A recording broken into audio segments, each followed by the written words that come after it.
বক্তব্যটা দিচ্ছি এটা পুরোটাই শুনেন, তারপরে আপনি বুঝবেন। কথা বলছিলাম সমাজে কিছু লোক এমন হতে হবে, এটা জরুরি, এটা আদেশ মন্ত্রীর নয়, এমএলএ এর নয়, কোন লোকের নয়, কোন মানুষের নয়, এই কথা আল্লাহ আদেশ করছেন। আল্লাহ যিনি আপনাকে বানিয়েছেন, যিনি আল্লাহ আপনাকে তৈরি করেছেন, যিনি দুনিয়াটা চালাচ্ছেন, যিনি আসমান জমিনের মালিক, যিনি আপনাকে মরার পরে উঠাবে, যিনি আপনার হিসাব নিকাশ হবে, অক্ষরে অক্ষরে হিসাব নিবে, তিনি বলছেন, হে পৃথিবীর মানুষ শোনো, তোমাদের গ্রামে এমন একটি যুবক দল হওয়া উচিত, এমন একটি সুঠাম মানুষ হওয়া উচিত, একটি সচেতন দল হওয়া উচিত, যারা ভালো কাজের আদেশ করবে আর অন্যায় কাজের, খারাপ কাজের বাধা প্রদান করবে। বলিষ্ঠ কণ্ঠে বলতে পারবে এটা অন্যায় হচ্ছে, বলিষ্ঠ কণ্ঠে বলতে পারবে এটা ভুল হচ্ছে, বলিষ্ঠ কণ্ঠে বলতে পারবে এটা করা ঠিক হয়নি।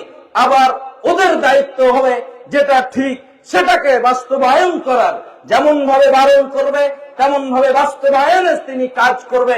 এটা হওয়া জরুরি তোমাদের উপরে।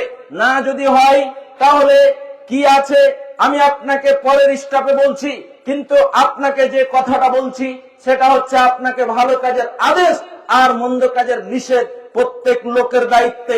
প্রত্যেক লোকই হচ্ছে দায়িত্বশীল। রাসূল সাল্লাল্লাহু আলাইহি সাল্লাম বলেন, কুল্লুকুম রাইন ওয়া কুল্লুকুম মাসউলুন আন রাইয়াতিহি। হে পৃথিবীর মানুষ শুনো, তোমরা প্রত্যেকেই হচ্ছে দায়িত্বশীল। যদি কোনো বাবা থাকে, ছেলেরাও ছেলেদের জন্য, ছেলে মেয়ের জন্য, স্ত্রীর জন্য, পুরো পরিবারের দায়িত্বশীল। যদি পরিবারের লোক নামাজ না পড়ে, বাবা নামাজ পড়ে, জাহান্নাম যেতে হবে, জান্নাত বহু কঠিন হয়ে যাবে তার জন্য, কারণ তার দায়িত্বশীলেরাই, তার অধীনস্থে যে লোকগুলো আছে তারা নামাজ পড়ে না, কাজেই তাকে হিসাব দিতে হবে ছেলের এবং মেয়ের এবং স্ত্রীর। তারপরে বাবা জান্নাতে যাবে। বাবার নামাজও কবুল হওয়া কঠিন আছে, কবুল হলেও জবাব তাকে দিতে হবে।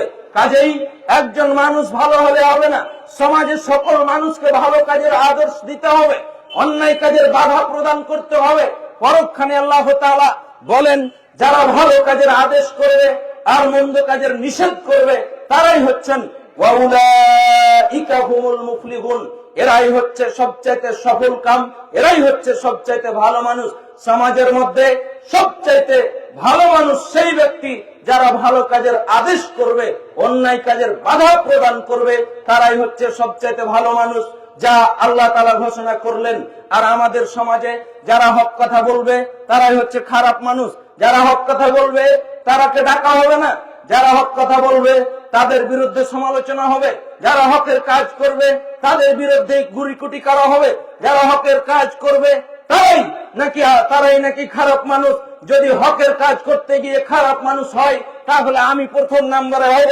আমি বলছি, যদি এই গ্রামে হকের কথা বলতে গিয়ে যদি খারাপ নম্বরে কোনো নাম আছে 100 জনের মধ্যে, তাহলে আমি প্রথম নম্বরে আমার নামটাই থাকবে।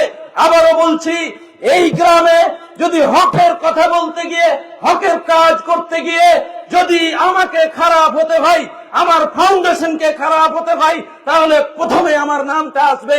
কারণ তুমি যাকে খারাপ বলো, তুমি যাকে খারাপ বলো, তোমরা যাকে খারাপ বলো, তারাকে আল্লাহ বলছেন উলাইকা হুমুল মুফলিহুন, এরা হচ্ছে সবচাইতে ভালো মানুষ, এরাই হচ্ছে সকল কাম, এরাই হচ্ছে সফল কাম, এরাই হচ্ছে ভালো মানুষ।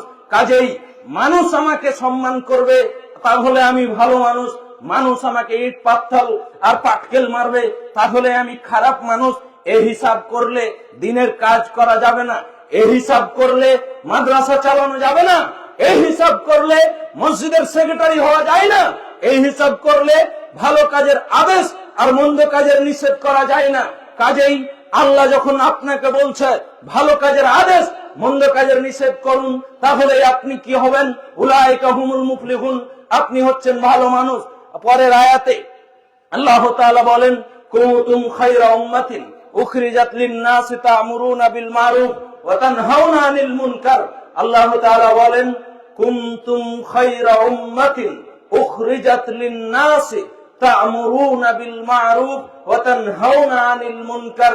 তোমাদের মধ্যে ওই মানুষগুলো সবচাইতে ভালো যারা ভালো কাজের আদেশ করে, মন্দ কাজের নিষেধ করে। ভালো কাজ মানে, এই ভালো কাজ মানে হচ্ছে কি? আল্লাহ তাআলা বলছেন ভালো কাজ মানে কোন জায়গাতে যদি অন্যায় হয় তাহলে আপনাকে বলতে হবে। কিভাবে বলতে হবে? এই আয়াতের সংলগ্ন একটি হাদিস যা রাসূল সাল্লাল্লাহু আলাইহি সাল্লাম সাহাবীদেরকে বলেছেন, যা রাসূল সাল্লাল্লাহু আলাইহি সাল্লাম সকল মুসলমানকে বলে গেছেন কিভাবে বাধা দিতে হবে, কিভাবে আদেশ করতে হবে, কিভাবে খারাপ কাজকে দ্বারা বন্ধ করতে হবে, কিভাবে দমন করতে হবে অন্যায়কে, আর ভালো কাজের কিভাবে আদেশ করতে হবে, তা আল্লাহ তাআলা এবং তার নবী প্রসেস আপনাকে বলেছে। রাসূল সাল্লাল্লাহু আলাইহি সাল্লাম বলেন, আবু সাঈদ খুদরি রাদিয়াল্লাহু তাআলা আনহু থেকে বর্ণিত, তিনি বলেন রাসূল সাল্লাল্লাহু আলাইহি সাল্লাম বলেছেন, মান রাআ মিনকুম মুনকারান ফালিয়ুগাইয়িরহু বিয়াদিহি। হে পৃথিবীর মানুষ, মুসলমান জাতি শোনো, যদি তোমরা কোথায় অন্যায় দেখো, যদি তোমরা দেখো কোথাও ভুল হচ্ছে, কোথাও নাকি অন্যায় হচ্ছে, তাহলে তোমার জন্য যদি নিজেকে ইমানদার মনে করো, যদি নিজেকে মনে করো আমি নামাজি মানুষ, আমি ভালো মানুষ, আমি মুসলমান মানুষ, আমার ভিতরে ঈমান আছে, তাহলে আল্লাহর নবীর আদেশ, আল্লাহর নবীর আদেশ, আল্লাহর নবীর আদেশ সকল মানুষকে এভাবেই বলেছেন, যদি তুমি অন্যায় দেখো তাহলে তোমার জন্য কর্তব্য, তোমার জন্য জরুরি, ওখানে আপনাকে ওই সময় ওই পরিস্থিতিতে আপনাকে কি করতে হবে? রাসূল সাল্লাল্লাহু আলাইহি সাল্লাম বললেন, যখনই অন্যায় দেখবা তখনই তোমাকে হাত দিয়ে বাধা দিতে হবে, কারণ অন্যায় বাধা দেওয়ার প্রথম স্টেপ, প্রথম ধাপ হচ্ছে হাত। তেমনি মানুষের জন্য ভালো কাজ করতে গেলে প্রথম সাপোর্ট হচ্ছে হাত। অন্যায়কে দমন করতে গেলে প্রথম কাজ হচ্ছে হাত। ভালো কাজ করতে গেলে প্রথম সাপোর্ট হচ্ছে হাত, যা রাসূল সাল্লাল্লাহু আলাইহি সাল্লাম বললেন। তারপরে পরিস্থিতি এমন কঠিন, মেম্বার, প্রধান, এলাকাবাসী সকল বিরুদ্ধে চলে গেল, শত্রুতায় নেমে গেল, এলাকাবাসী সমালোচনা করতে শুরু করলো, ভালো কাজ করলে করা যাবে না এমন পরিস্থিতি গঠিয়ে গেল। আপনি দোকানে গিয়ে ভালো কথা বললে আপনাকে পিটিয়ে দিবে, মেরে দিবে। এইরকম পরিস্থিতি হলে রাসূল সাল্লাল্লাহু আলাইহি সাল্লাম বললেন যে আপনি আর হাত দিয়ে বাধা দিয়েন না। ওই পরিস্থিতিতে আপনাকে কি করতে হবে? ক্ষমতা না থাকলে আপনাকে বিলিসানিহি ফাইল্লাম ইয়াস্তাতি বিলিসানিহি, যদি আপনার ইস্তেতা শক্তিতে না কুলাই তাহলে আপনি মুখ দিয়ে বাধা দিবেন। এই কথা আলেম ওলামারা নয়, প্রত্যেক মানুষের জন্য, ছেলে হোক, মেয়ে হোক, পুরুষ হোক, নারী হোক, জ্ঞানী হোক, অজ্ঞানী হোক, যে যেখানে থাকবে, যেখানে অন্যায় দেখবে, যেভাবে দেখবে, আপনাকে দমন করতে হবে। এটা আপনার জন্য জরুরি। যদি আপনি না করেন তার কয়েকটি আযাব ভয়াবহ আছে, যা আমি বলছি। রাসূল সাল্লাল্লাহু আলাইহি সাল্লাম বলেন, প্রথমে হাত দিয়ে বাধা দেন, দ্বিতীয় পর্যায়ে আপনি মুখ দিয়ে দেন, তৃতীয় পর্যায়ে আপনি যদি না পারেন তাহলে অন্তর থেকে ঘৃণা করেন। আর এই কাজটা যদি করতেও না পারেন তাহলে আমি আমার কথা বলবো না, রাসূল সাল্লাল্লাহু আলাইহি সাল্লাম কি বলেছেন সেই কথা আপনাকে অক্ষরে অক্ষরে বুঝিয়ে দেওয়ার জন্য আমি আপনাকে একটি কথা, হাদিস আপনাকে শোনাবো। আব্দুল্লাহ ইবনে মাসউদ রাদিয়াল্লাহু তাআলা আনহু বলেন, রাসূল সাল্লাল্লাহু আলাইহি সাল্লাম বলছেন, সায়াকুনু উমারাউ মিন বাদি ইয়াকুলুনা মা লা ইয়াফআলুন ওয়া ইয়াফআলুনা মা লা ইউমারুন। তিনি বলেন, নবী সাল্লাল্লাহু আলাইহি সাল্লাম বলেন, আমি চলে যাওয়ার পরে এমন একটা যুগ আসবে, এমন একটা পরিস্থিতি আসবে, এমন একটা সময় আসবে যে কিছু দায়িত্বশীল বের হবে, কিছু শাসক বের হবে, কিছু দায়িত্বশীল বের হবে, কিছু শাসক বের হবে। হতে পারে মাদ্রাসার, হতে পারে হাই স্কুলের, হতে পারে এনটিবিকের, হতে পারে কাপাসিয়ার, হতে পারে ইটাহারের, হতে পারে ইডিও, বিডিও, মুখ্যমন্ত্রী, প্রধানমন্ত্রী, হতে পারে আরো কেউ, হতে পারে সারা বিশ্বের লিডার, কেউ হতে পারে, তাতে কোনো কায়েদ নাই, যেই কেউ হতে পারে। রাসূল সাল্লাল্লাহু আলাইহি সাল্লাম বললেন, এমন কিছু নেতা আসবে, এমন কিছু দায়িত্বশীল আসবে, তারা কি করবে? রাসূল সাল্লাল্লাহু আলাইহি সাল্লাম বললেন, ইয়াকুলুনা মা লা ইয়াফআলুন, তারা এমন কথা বলবে, এমন কাজ বলবে যা তারা নিজে আমল করবে না, এমন কাজ তারা বলবে মানুষের সামনে, তারা নিজে করবে না। আর তারা যেগুলো কাজ করবে তারাকে সেগুলো আদেশ করা হয়নি, তারা যেগুলো কাজ করবে সেগুলো আদেশ করা হয়নি। যখন এইরকম পরিস্থিতিতে চলে আসবে, রাসূল সাল্লাল্লাহু আলাইহি ওয়াসাল্লাম বলেন, হে পৃথিবীর মানুষ শোনো, যখন এইরকম প্রস্তুতি দাঁড়িয়ে যাবে তখন তোমার জন্য কর্তব্য জরুরি, ফামান জাহাদাহুম বিয়াদিহি, তোমার জন্য জিহাদ ওই সময় করতে হবে। আমি অনলাইনে আছি, কাজেই জিহাদ শব্দটার একটু ব্যাখ্যা করি। জিহাদ মানে মাঠে নেমে যে জিহাদ করা নয়, জিহাদ মানে প্রচেষ্টা করা, জিহাদ মানে প্রচেষ্টা করা। উল্টা অনলাইনে কেউ কোনো মিডিয়া কোনোদিন আমাকে ফাঁসানোর চেষ্টা যেন না করে জেলে না ঢুকায়। কাজেই জিহাদ মানে শুধু জিহাদ না, জিহাদ মানে চেষ্টা করা, জিহাদ মানে কোশিশ করা, জিহাদ মানে প্রচেষ্টা করা, জিহাদ মানে এগিয়ে যাওয়া, জিহাদ মানে মানুষকে ভালো কাজের আদেশ করা ও অন্যায় কাজের নিষেধ করা, বাধা প্রদান করা, এর মানে হচ্ছে জিহাদ। রাসূল সাল্লাল্লাহু আলাইহি ওয়াসাল্লাম বললেন, যখন এরকম প্রস্তুতি হবে, যারা তোমার দায়িত্বশীল এরা করছে এক, বলছে এক, বলছে এক, করছে এক, করছে এক, বলছে এক, এইরকম প্রস্তুতিতে তুমি করবে কি? রাসূল সাল্লাল্লাহু আলাইহি ওয়াসাল্লাম বললেন, তখন তুমি বিয়াদিহি, হাত দিয়ে বাধা দাও। যদি হাত দিয়ে বাধা দাও তাহলে ফাহুয়া মুমিন, তুমি হলে মুমিন। যদি হাত দিয়ে বাধা দাও তাহলে তুমি মুমিন। আর রাসূল সাল্লাল্লাহু আলাইহি ওয়াসাল্লাম বলেন, যদি তুমি হাত দিয়ে বাধা না দাও তাহলে কি করো? যদি প্রস্তুতি মুখ দিয়ে হয়, মুখ দিয়ে বাধা দেন তারপরে, তাহলে রাসূল সাল্লাল্লাহু আলাইহি ওয়াসাল্লাম বললেন উনি হলেন ফাহুয়া মুমিন, উনি মুমিন। আর হাত দিয়ে মুখ দিয়েও বাধা দিতে পারলেন না, তাহলে অন্তর থেকে ঘৃণা করতে হবে। অন্তর থেকে ঘৃণাও করতে পারলেন না, তাহলে রাসূল সাল্লাল্লাহু আলাইহি ওয়াসাল্লামের হাদিস লা ঈমানা বাদাহু, ওই লোকটার ভিতরে আর কোনো ঈমান নেই, ওই লোকটার ভিতরে ঈমান নেই। আপনি মনে করছেন আমি নামাজ পড়লাম, আমি ভালো কাজ করছি, হজে চলে গেলাম, ভালো কাজ করছি, কিন্তু নিজেকে একটু লাগান, একটু ভাবান, নিজেকে একটু সময় দিয়ে ভাবুন যে আপনার ভিতরে ঈমানটা কতটুকু আছে। আপনি অন্যায় দেখলে অন্যায়ের পাশে যান না, অন্যায়কে দমন করার চেষ্টা করিয়েন না। অন্যায়কে আপনি সাপোর্ট যদি করেন তাহলে আপনার ভিতরে সঠিক কথা আছে না নেই, ঈমান আছে না নেই, আপনি এই তারাজুতেই বুঝতে পারবেন যে অন্যায় কাজ দেখলে আপনার মনে রাগ উঠে না করছে করুক, যা হচ্ছে হোক, লুটে পুটে খাক, যা যেটা চলছে যেমন চলছে করুক। এইরকমই যদি চলে তাহলে বুঝতে হবে গ্রামে যদি অন্যায় চলে, মসজিদ নিয়ে, মাদ্রাসা নিয়ে, ঈদগাহ নিয়ে, সামাজিক প্রথা নিয়ে, ধর্ম নিয়ে, সামাজিক ভাবে, দেশীয় নিয়ে আর পারিবারিক ভাবে অন্যায় যদি চলতেই থাকে আর কেউ যদি গ্রামের বাধা না দেয়, হাদিস প্রমাণ করে গ্রামে একটাও ভালো লোক, ইমানদার লোক নেই। আমি বলি না এ কথা হাদিস বলছে। আমি এ কথা বলার ক্ষমতা রাখি না। আমি কেন বলবো যে আপনাদের কাউরির ভিতরে ঈমান নাই, গোটা নমিনারি মানুষ বেঈমান? এ কথা আমি বলবো না, এ কথা হাদিস বলছে। যদি আপনার কাছে অন্যায় কাজ চলে, গ্রামের মধ্যে গান বাজনা বাজছে, টিভি চলছে, খেলা চলছে, কোন লোক গেল না বারণ করতে, কেউ তার স্টপ নিল না, অন্যায় কাজ চলছে, মুখেও আলোচনা নেই, ওটাকে আর আসতে দিবে না, বন্ধ করবে, এইরকম কোন প্রস্তুতি নেই। আরো বিভিন্ন জায়গায় অন্যায় কাজ চলছে, মদ পান করছে, শুনলাম শ্রীপাড়ায় মদ খাচ্ছে, মাদ্রাসা পাড়ায় মদ খাচ্ছে, দক্ষিণ পাড়ায় মদ খাচ্ছে, কেউ কিছু বলে না, বলার প্রয়োজন মনে করে না। গ্রাম থেকে তাড়িয়ে দিতে হবে। এইরকম যুবক যদি আমার গ্রামে 10,000 থাকে, একজন দিয়েও দিনের কাজ হবে না।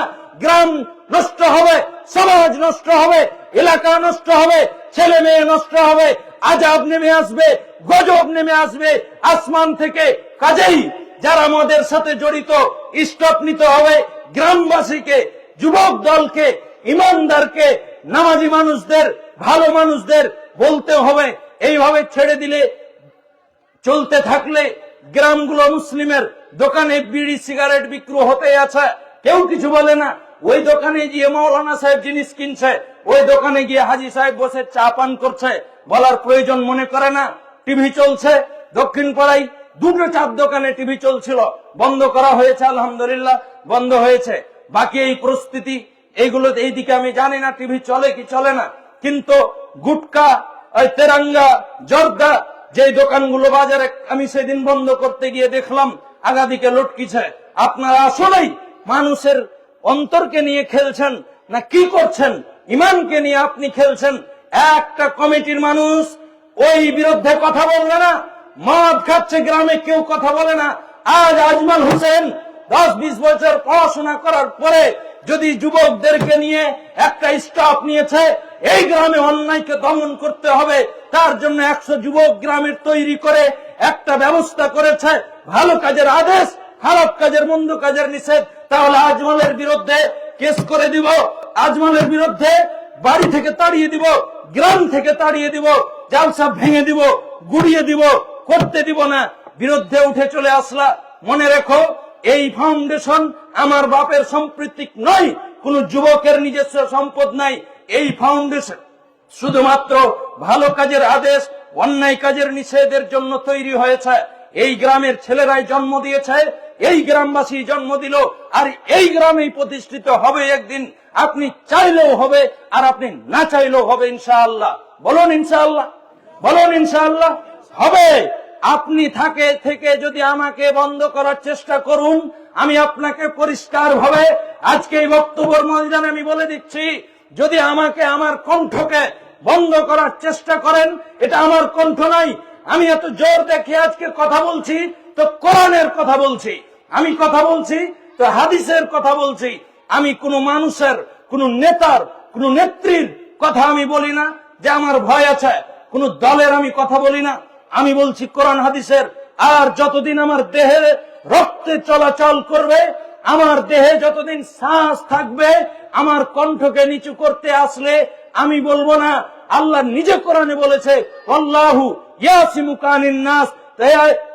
ভালো মানুষ যারা ভালো কাজ করবে, তোমরা রাস্তাতে, পথে, ঘাটে, গ্রামে, বাড়িতে, অঞ্চলে, এলাকায়, অফিসে, আদালতে, প্রশাসনের দায়িত্বে যে যেখানে আছে, তোমরা সারা জায়গায় অন্যায়কে দমন করো, ভালো কাজের প্রচেষ্টা করো। আর যত বাধা বিপদ আসবে সবগুলো আল্লাহ দেখে নিবে। কাজেই আপনি এই ফাউন্ডেশনের বিরোধিতায় নেমে অন্যায় করে আল্লাহর কাছ থেকে দূরে সরে যায়েন না, আল্লাহর কাছ থেকে দূরে সরে যায়েন না। এটা দল মুক্ত, সংগঠন মুক্ত, হিংসা মুক্ত এবং শুধুমাত্র ইসলামী সামাজিক ভাবে দিন ধর্মকে কিভাবে আগিয়ে নিয়ে যায় সেই ব্যবস্থা এই ফাউন্ডেশন করবে। কাজেই আপনাকে বলি, ভালো কাজ করতে হবে। রাসূল সাল্লাল্লাহু আলাইহি সাল্লাম বলেন, হে পৃথিবীর মানুষ শোনো, আফজালুল জিহাদ, জিহাদের মধ্যে সবচাইতে উন্নত আর ভালো মানের সবচেয়ে ভালো জিহাদ কোনটি? না তো রাসূল সাল্লাল্লাহু আলাইহি সাল্লাম বললেন যে কালিমাতু আদলিন ইনদা সুলতানিন জাইরিন। হে পৃথিবীর মানুষ শোনো, সবচাইতে ভালো উন্নত মানের জিহাদ হচ্ছে কি? স্বৈরাচারী, স্বেচ্ছাচারী, বদমাশ, জালেম শাসকের সামনে হক কথা বলিষ্ঠ কণ্ঠে তুলে ধরা, হক কথা তুলে ধরা। আজ এই গ্রামে এতগুলো মুসলিম বাস করার সত্ত্বেও একটা হকের কাজে যদি ডাক দেওয়া যায়, লোক পাওয়া যায় না। বিরোধিতাই ডাকলে গ্রামে, বাড়িতে, এলাকায় আন্দোলন আটকে দিব, করে দিব, মেরে দিব। তাহলে আসলেই নিজেকে আমি কখনো আপনাকে বদদুয়া দিব না, কখনো আমার বদদুয়া আপনাকে আমি দিব না। আমি চাইবো আল্লাহ আপনাকে হেদায়েত দান করুক। আমি চাইবো আপনি এই সংগঠনকে বুঝার চেষ্টা করুন। আমি চাইবো আপনার একটি হাতের একটি আঙ্গুল এসে আপনার এই সংগঠনকে শক্ত করুক। আপনার যদি ক্ষমতা না থাকে, একটা হাত আপনার কাছে চাইবো না। একটা হাতের 5টা আঙ্গুল হয়, একটা আঙ্গুল আপনি সাথে দিবেন, তারপরে বুঝবেন, তারপরে দ্বিতীয় আঙ্গুল দিবেন, তারপরে বুঝবেন, তৃতীয় আঙ্গুল দিয়ে তারপরে হাত দিবেন। পারলে আপনি সাপোর্ট করবেন, এটাই বড় জিনিস। কাজেই এই সংগঠন, এই ফাউন্ডেশনের বিরোধিতা করে আল্লাহর কাছে আপনি আযাবের হকদার হয়ে যায়েন না। কারণ এটা শুধুমাত্রই আমাদের দিন এবং সমাজকে আগিয়ে নেওয়ার জন্য। আমি এই ফাউন্ডেশনের মাধ্যমে আপনাদের গ্রামে 3টি মক্তব প্রতিষ্ঠিত করব, যেখানে ছোট ছোট ছেলে মেয়ে ও বাচ্চারা 3টি মক্তবে গোটা গ্রামের সবাই এসে দোয়া দুরুদ এবং ভালোভাবে ইসলামিক ভাবে মিশনে আর শিক্ষা দিতে হবে না। এখানে আমি আরবির সাথে সাথে বাংলা, ইংরেজি, অঙ্ক শিখিয়ে দেওয়ার ব্যবস্থা করব। উন্নত মানের শিক্ষক এবং সিলেবাস দিয়ে তাদেরকে শিখাবো, ছেলে মেয়ে সকলকে। আর 3টি মক্তব চালু হবে তো সিলেবাস ভিত্তিক আমি সিলেবাস তৈরি করে দিব। আমি এমন ওদের আলেম নিয়ে এসে দিব, যে রকম যোগ্যতার আলেমকে আপনারা এই মাদ্রাসার হেড শিক্ষক রাখবেন, সেই রকম শিক্ষক আমি আপনাদের মক্তবের বাচ্চাদের কাছে নিয়ে এসে দেব ইনশাআল্লাহ। বলেন ইনশাআল্লাহ। এটা আপনার কাছে আমি ওয়াদাবদ্ধ। এই কথা ওয়াদাবদ্ধ হচ্ছে আপনাদের সাথে। কখন হবে তা জানি না, তবে আল্লাহ যখন করবে আমরা করব। আমরা আজকে প্রথম ধাপে নেমেছি, এই মক্তব প্রতিষ্ঠিত করব। মসজিদ মাদ্রাসা নিয়ে অন্যায় খুব হয়েছে, খুব দেখেছি, আর হবে না, সময় শেষ, সময় শেষ। এখন মসজিদ মাদ্রাসা ঈদগাহ যারা যোগ্য তারা থাকবে, যাদের হক তারা থাকবে। আপনার হক আপনি থাকুন, যেভাবে আল্লাহ এবং আল্লাহ রসুল বলেছে সেভাবে প্রতিষ্ঠিত করবই করবো ইনশাআল্লাহ, ইনশাআল্লাহ। এরপরে আপনাকে আর একটু কথা বলি, সেটা হচ্ছে এই যে আমাদের এই কাজগুলো শুধুমাত্র আল্লাহ তাআলাকে খুশি ও সন্তুষ্ট এবং সমাজকে উন্নত মানের ইসলামিক ভাবে গড়ে তোলার জন্য। তাই আপনারা দেখেছেন এই জালসার মধ্যে পরিস্থিতি অনেক জটিল। আপনারা দেখেছেন আগে, কিন্তু এখন কোন দোকান ছাড়া জালসা দেখেছেন বলেন তো আশেপাশে? দেখেছেন? দেখেননি। শুধু তাই নয়, জালসাতে বক্তা নিব তাকে যাকে নিয়ে দান উঠবে, হয় না? হয় কি হয় না?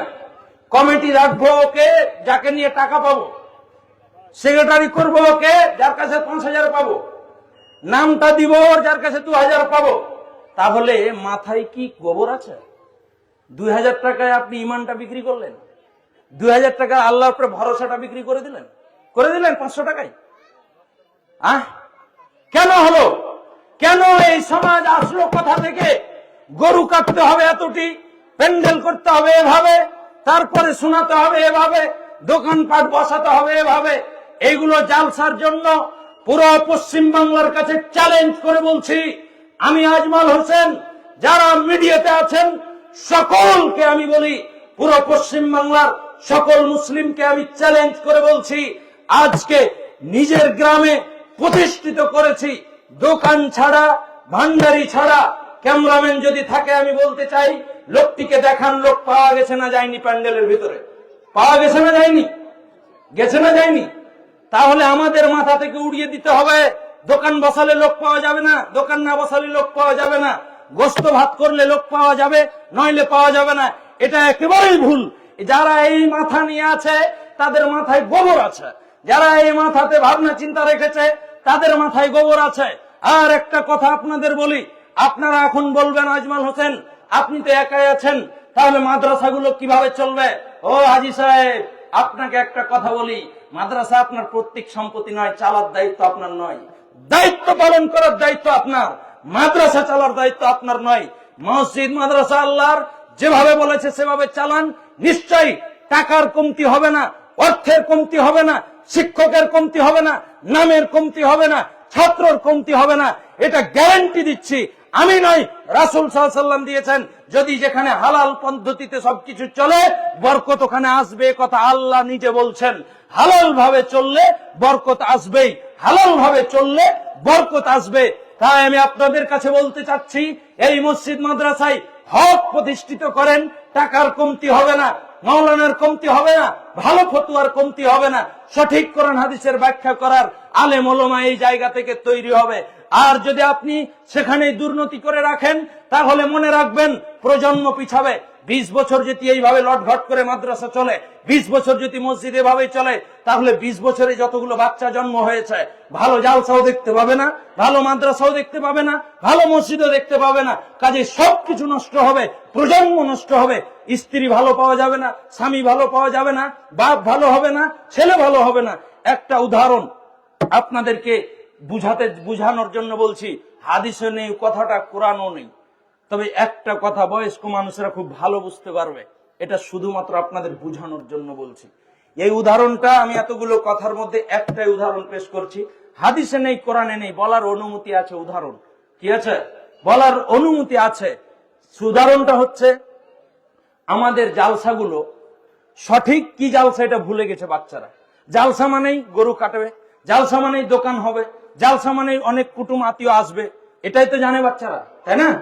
আর যারা বয়স্ক লোক তারা বলছে না, ওই পীর সাহেব বলতেন, সলিমউদ্দিন সাহেব বলতেন, আরেকজন নাম কি বলে, ভালো এমরুল কায়েস নাকি, চিনেন আপনারা? আসতেন, বলছে ওদের জালসা খুব ভালো ছিল না, দোকানপাট না আর কিছু, তারা খুব ভালো ছিল। তো তারা এইভাবে কথা বলেনি বেটা, তারা এইভাবে কথা বলেনি যে মসজিদে বলবে এক আর বাড়িতে করবে আর এক, মসজিদে বলবে এক মাদ্রাসায় করবে আর এক, এইভাবে তারা ছিল না। তারা যেটা বলেছে তারা সেটা করেছে, তারা যেটা বলেছে তারা সেটা করেছে, তার জন্য সমাজ তারাকে ভালো আলেম হিসাবে পেয়েছে। আজও যদি আজমল দুর্নীতির সাথে জড়িত থাকে, আমি যতই কোরআনের হাদিসের কথা বলি, আমার দ্বারা আল্লাহ ভালো কাজ নিবে না, নিবে না, নিবে না। মনে রাখবেন, যারা দুর্নীতির সাথে জড়িত তাদের দ্বারাই ভালো কাজ নিবে না আল্লাহ। সহজ নাই, ইসলামের কাজ নিতে পারে, দ্বীনের কাজ নিবে না। দ্বীন হবে একজন সৎ মানুষের দ্বারা দিয়ে দ্বীন প্রতিষ্ঠিত হবে। আর যদি খারাপ লোক দিয়ে হয়, আল্লাহকে ভালো করবে তার জন্য ওকে ডাকছে। উদাহরণটা হচ্ছে এই, একজন মেহমান খেতে বসেছে, ধরেন আপনার বাড়িতে একজন মেহমান গেছে, তো মেহমানকে আপনি কি দেন? প্রথমে প্লেট দেন খেতে, তাই না, টিফিন, তারপরে ভাত দেন। তো ভাতের সাথে সাথে পানি সবকিছু পরিবেশন করে, যা মেজবান যা করে দায়িত্ব তা করলো। তো মেহমানকে ভাতের প্লেটের সাথে সাথে একটা 10 হাতের লাদনা দিয়েছে। কত হাতের বলেন? 10 হাতের বাঁশ দিয়েছে। মেহমান বলছে এত দূর থেকে জালসা শুনতে আসলাম আর আমাকে 10 হাতের লাদনা দিল, ব্যাপারটা তো বুঝলাম না। গোস্ত আছে, মাছ আছে, ডিম আছে, এতগুলো খাবার, এত ফল ফ্রুট মিষ্টি, তারপরে 10 হাতের লাদনা তো বুঝে আসে না। কথাটা ওর মনে ঢুকে না। তখন ও বলছে আমি ভাতটি খেয়ে নিলে হয় লাদনা দিয়ে পিটাবে, আর না হয় না খেলে আমাকে পিটাবে। দুটাই ভাবনা ভাবছে। এই সময় উনি কোন রকম খাবে কি খাবে না, খাবে কি খাবে না এই পরিস্থিতিতে জড়িয়ে পড়ে। তখন খাবে কি খাবে না, খাবে কি খাবে না দনমন চলছে ভিতরে। লাদনা দেখে ভাই সবারই ভয় হয়, নির্জনে হবে কি হবে না, সবারই হবে। মেহমান তো আর খাচ্ছে না, পরে কষ্ট মষ্ট করে ভাতটি খেয়েই ফেললো। খাওয়ার পরে বলছে সব তো নিয়ে চলে গেলেন, ভাতের প্লেটও নিলেন, মাংসের প্লেটও নিলেন, মাছের প্লেটও নিলেন, লাদনাটাও নিয়ে চলে গেলেন, তো এটা দিয়েছিলেন কেন? তো যিনি খেতে দিচ্ছেন উনি বলছে আমি জানি না এই লাদনাটা কেন দেয়, ওই আমাদের পাড়াতে বয়স্ক লোকটা আছে, ওকে জিজ্ঞেস করলে মনে বোঝা যাবে। তখন বলছে চলি তাহলে, লাদনা তো এত ভয় খাওয়ালো, তো জিজ্ঞাসাটাই করি। জিজ্ঞাসা করতে গিয়ে ওই জায়গাতে বলছে বলেন তো দাদু এই লাদনাটা কেন দেয় খেতে? বলছে না না না 10 হাত তো না, এটা 9 হাতের দেয়। কত হাতের? 9 হাতের। যে কেন দেয়? বলছে আমি বলতে পারবো না, ওখানে যাও ও বলবে। তখন বলছে আচ্ছা ঠিক আছে। ওখানে গিয়ে বললো, আমাকে খেতে দিল, প্লেট দিল, টিফিন দিল, সব দিল, লাদনা কেন দেয় 9 হাতের? বলছে না না 9 হাত দেয় না, 8 হাত দেয়। কত হাত? 8 হাত। তারপরে বলছে কেন দেয়? বলছে আমি বলতে পারবো না। আরেকটা বয়স্ক লোক আছে, মরবো মরবো হয়ে আছে, ওকে যে জিজ্ঞেস করে, বেচারি তার কাছে পৌঁছায়। একই কথা, আমি বলতে পারবো না, আরো কেউ বলবে। এই করতে করতে 9 স্টপে গিয়ে যে পৌঁছায়, তখন একজন বয়স্ক লোক কথা বলতে পারে না, আস্তে আস্তে বলছে বাবা শুন, এটা আসলে লাদনা ছিল না রে। কি ছিল না? এটা লাদনা ছিল না, এটা ছিল মানুষ যখন মেহমান আসে তখন ভাত খেতে দেয়, ওর সাথে কি দেয়? একটা খিলন করার জন্য এখনটা ওই খড়ি দেয়, খিলনের জন্য খড়ি দেয়। খড়ি বুঝেন তো? আর বয়স্ক লোক বেশি বুঝে। তো বলছে এটা খড়ি ছিল আসলে, কিন্তু মানুষের উদ্দেশ্য বুঝতে পারেনি বলে খড়ি আস্তে আস্তে 1 হাত, 2 হাত, 3 হাত হতে হতে এখন 10 হাত লাদনা। কত হাত? 10 হাত লাদনা। এখন ছোট বাচ্চারা যখন লাদনা দেখছে তখন ও তো ভয় পেয়ে যাচ্ছে, হলো কি রে, হলো কি? সমাজটা আমাদের ঠিক এই লাদনার মতো হয়ে গেছে। এখন জালসা ছিল, কোরআন হাদিস বলবে, কথা শুনে বাড়ি চলে যাবে, নাকি? এটা ছিল মেন। কিন্তু এটি হলো ভান্ডারি, এটি হলো দোকান, এটি হলো দান, এটি হলো টাকা, এটি হলো গাজাল বলা, এটি হলো আরো কিছু, এটি হলো নেতা আসবে কথা বলবে। কই নেতা এসছে এখানে? তো সমাজটাকে যেটা উদ্দেশ্য খিলন করার উদ্দেশ্য ছিল, খিলন খানটা দাঁত ঠোকরানোর, কিন্তু আসলে লাদনা দিয়ে দিলে কি আর ওই দাঁত ঠোকরানো যাবে? যাবে বলেন? তো জালসাতে দোকান বসিয়ে দিলে ওয়াজ শোনা যাবে? গোস্ত করলে ওয়াজ শোনা যাবে? গীত গাহা লোককে নিয়ে আসলে আপনি হাদিস কোরআন শুনতে পাবেন? দোষ দিবেন আমাদেরই, কিন্তু কাজ তো হচ্ছে লাদনার মতো। কাজেই সমাজ এইভাবে নষ্ট হয়েছে। এখন আর সমাজকে নষ্ট হতে দিব না। আপনি আমার বিরোধিতা করিয়েন না, হাত পা জোড় করে বলি। যদি বিরোধিতা করেন তাহলে একটু আমার এই দুইটা হাদিস শুনে আমি আমার বক্তব্য শেষ করব। মাদানী সাহেব আসার উপরে হচ্ছে হাদিসটি আপনাকে বলি। রাসূল সাল্লাল্লাহু আলাইহি সাল্লাম বলেন, ওয়াল্লাযী নাফসি বিয়াদিহি, আল্লাহর কসম খেয়ে বলছেন যার হাতে আমার আত্মা ও প্রাণ আছে। রাসূল সাল্লাল্লাহু আলাইহি সাল্লাম বললেন, লা তা'মুরুন্না বিল মারুফ ওয়া লা তানহাউন্না আনিল মুনকার। ভালো কাজের আদেশ, মন্দ কাজের নিষেধ। ভালো কাজের আদেশ, মন্দ কাজের নিষেধ। এটা যদি ছেড়ে দেয়, এটা যদি না করে মানুষ, তাহলে কি হবে? আল্লাহর নবী বলছেন, লা ইউশিকান্নাল্লাহু আন ইয়াবআসা আলাইকুম আযাবাম মিনহু। আল্লাহর নবী বলছেন, সুম্মা তাদউনাহু ফালা ইস্তাজাবু লাকুম। ভালো কাজের আদেশ, মন্দ কাজের নিষেধ কেউ কিছু বলে না।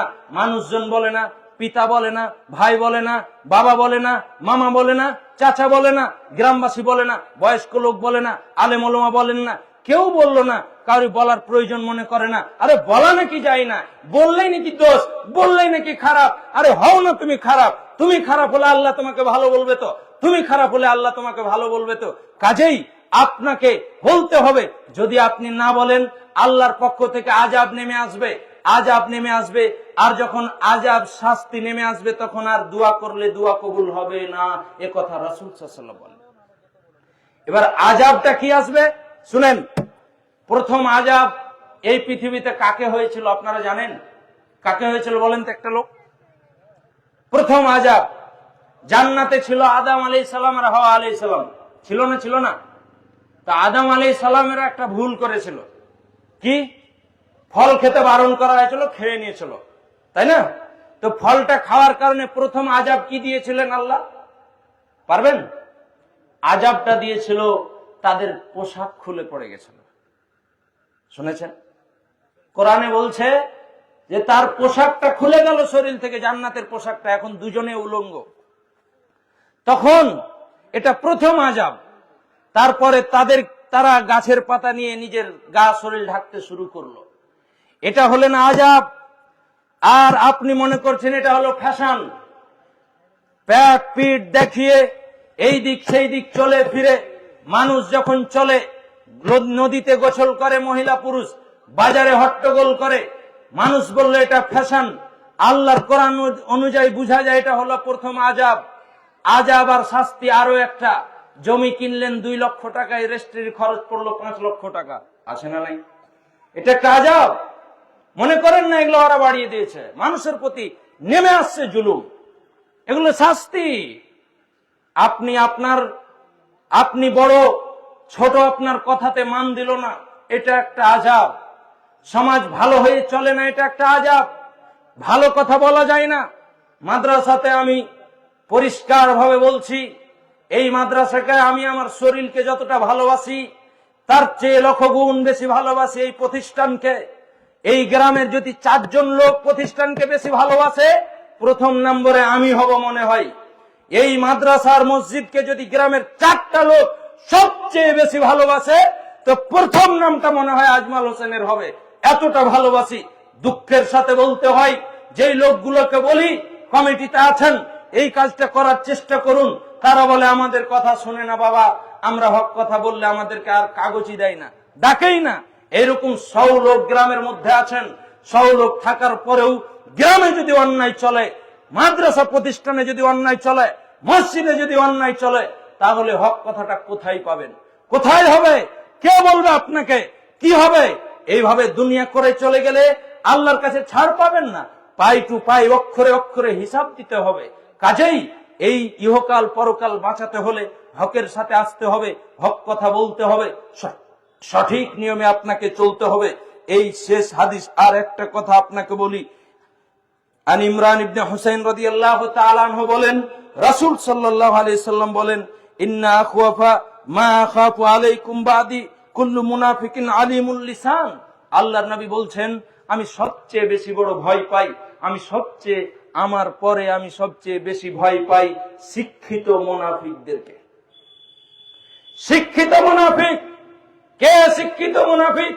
আপনি মনে করলেন এই লোকটা গ্রামের ভালো মানুষ, শিক্ষিত মানুষ, অঙ্ক জানে, বাংলা জানে, টাকা পয়সা আছে, কাজেই তাকে একটা দায়িত্ব তুলে দিলেন। দেখা গেল দায়িত্ব তুলে দেওয়ার পরে এমন ভাবে শুরু করলো, মনে হচ্ছে বাপের জমিতে ভুট্টা লাগাও আর না হলে ধান লাগাও, যা ইচ্ছা তাই লাগাও। তাহলে কি আর চলবে? আল্লাহর নবী বলছেন শিক্ষিত মুনাফিক, কথা বলতে খুব ভালো জানে, খুব কথায় পারদর্শী, মানুষকে বুঝিয়ে এমনে ওমনে তেল তেল দিয়ে ভালোভাবে নিয়ে যে নিজের কথাটা প্রমাণ করে দিল। পাওয়ার ক্ষমতা তোমার কাছে আছে 2-4 দিনের, মরে যাওয়ার পরে আবার কেউ নতুন প্রজন্ম এই গ্রামে আসবে, হতে পারে তা আপনাদের আমাদের চাইতে তারা ভালো কিছু করে দেখাবে, এইরকমও হতে পারে। কাজেই অন্যায়ের সাপোর্ট করবেন না। আপনি করতে পারেন না এটা দূরে, এটা বাদ দেন যে আমি পারি না, কিন্তু যারা পারে তাদের সাথে দিবেন। অন্যায়ের বিরুদ্ধে মুখ খুলেন, অন্যায়ের বিরুদ্ধে হাঁটুন, নিজেকে লাগান। আজকে আমি আর একটি ঘোষণা দিই আপনাদেরকে, সেটা হচ্ছে এই যে এই আল ফালা ইসলামিক ফাউন্ডেশন, এটার অর্থ হচ্ছে এবং এর কাজ হচ্ছে আমাদের গ্রামের নয়, এটা পুরো পশ্চিম বাংলায় একটা রেজিস্ট্রেশন অনুযায়ী সরকারের তত্ত্বাবধানে নিজস্ব ফান্ডে এবং আল্লাহর রাসূলের নিয়ম অনুযায়ী মানুষের সেবা যত্নে নিয়োজিত থাকবে ইনশাআল্লাহ। বলেন ইনশাআল্লাহ। এটা হলে আপনারা খুশি না বেজার? একটু বলেন তো, খুশি না বেজার? বেশি লোক বলছেন না। খুশি না বেজার? আল্লাহ আপনাদের এই খুশিটাকে কবুল করুক, আমরা বলি আমিন। আমাদের বিরুদ্ধে যদি কিছু বলার থাকে বলবেন, কিন্তু এই ফাউন্ডেশনের ব্যাপারে কখনো বলবেন না। এটা আপনার সমাজকে ঠিক করবে, এই আপনার এলাকাকে ঠিক করবে। গরিব দুঃখীদের আমরা পাশে দাঁড়িয়ে তাদের অর্থ প্রদান করে তাদের ব্যবসার ব্যবস্থা করে দিব এই ফাউন্ডেশন থেকেই। এবং আমি গ্রামের প্রত্যেক যুবক মানুষকে লা ফি সাবিলিল্লাহর এই রাস্তাতে এসে দাঁড়িয়ে আপনাদের সহযোগিতা করার জন্য বিনীতভাবে অনুরোধ করব। আমি এ কথা আমার জন্য বলছি না, আপনার গ্রামের জন্য, আপনার ইহকাল ও পরকালের জন্য। কবর 3-3.5 হাতের হয়, এটা কি জানেন? আজ এই কবরে মাটি আমরা উপরে সবাই দিই কি না? তো সেখানে মাটি দিতে গিয়ে আগে মানুষ মরলে ওটাতে নরম ভাবে মানুষ গিয়ে একটু ঝিমধরা থাকতো, কিন্তু এখন ওখানে গিয়ে মনে হচ্ছে নেতাগিরি প্রচার শুরু হচ্ছে না, হয় না? তাহলে এই মানবিক ব্যবস্থা আর এই মানবিক যে একটা দুঃখ, সেটা কোথায় গেছে? কোথায় গেছে? তার জন্য এই ফাউন্ডেশন আপনাদের কাছে, এই উপরে যতগুলো কবরস্থান আছে, ভাই তাড়াতাড়ি চালু করো,